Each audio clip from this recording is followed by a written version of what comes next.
Hello and welcome to Living Room Chats. I'm Vivian Seeloff. Please come sit down. I welcome you to my living room. Today we're going to sip from coffee with cream and sugar, and we are going to dunk biscotti.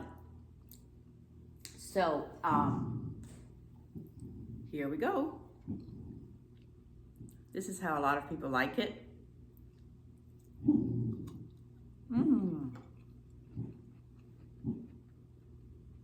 Divine.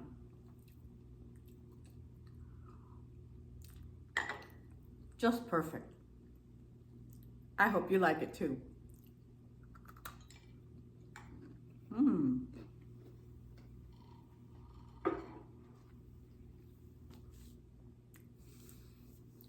So today we are going to read excerpts from chapter 19. We're almost getting there out of 25 chapters in marriage. So chapter 19. I hope you're enjoying these videos and that they are encouraging you in your marriage journey. Chapter 19, the Christian home, sweet home. Wives, submit to your own husbands as is fitting in the Lord. Husbands, love your wives and do not be bitter toward them. Colossians 3:18 and 19. Wives should learn to first submit themselves to the Lord so they will be able to submit to their husbands more effectively.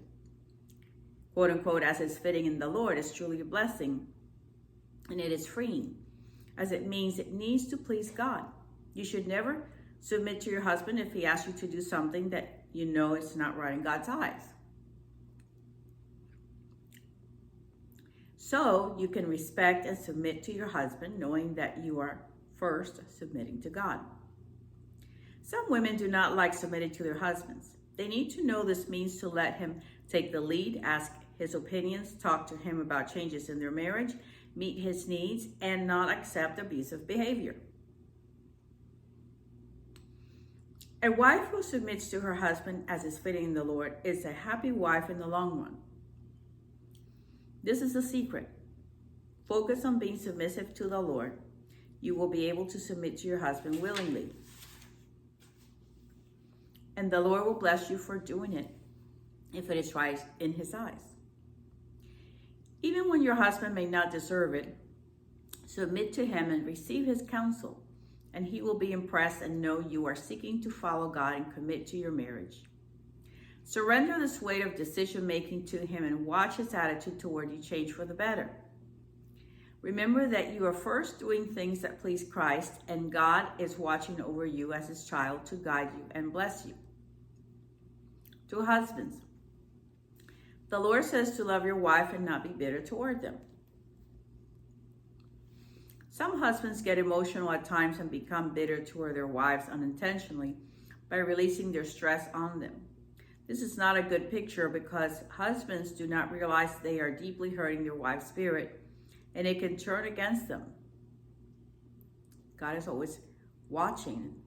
He's a listener of every conversation. It is best to wait to discuss a possible problem at a good time when both husband and wife are calm and at peace. Think about good things and do the right things, and you will reduce levels of stress in your life and marriage. Clear your mind and pray about everything to the Lord. Learn to cultivate a positive attitude toward each other by encouraging the best for each other and being content with each other. To continue to foster respect, you and your husband might write down a loving and honest list of things you like in your mate and things you both can work on. Also write down what you each want in the relationship. And if something is bothering you both now, this is where compromise comes in. You should be able to express your thoughts freely and be open with each other. Husbands and wives need to compromise and learn to work things out together for the best of the marital relationship. Try doing this each year of your marriage as relationships change with time, even if we don't want them to.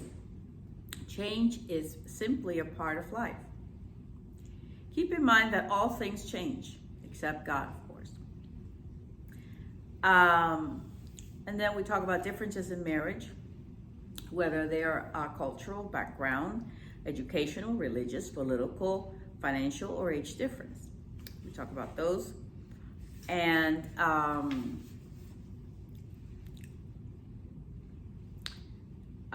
let's see, when you feel your marriage is a little dry, and all kinds of other things.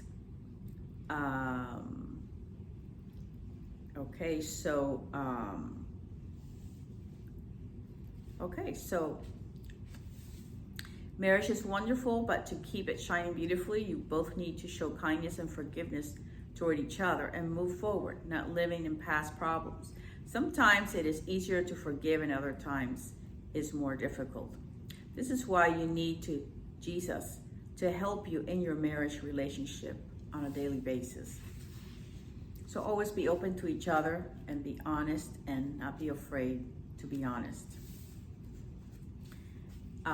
The truth shall set you free.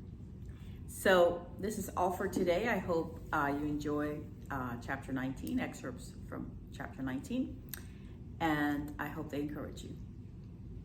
Have a wonderful day.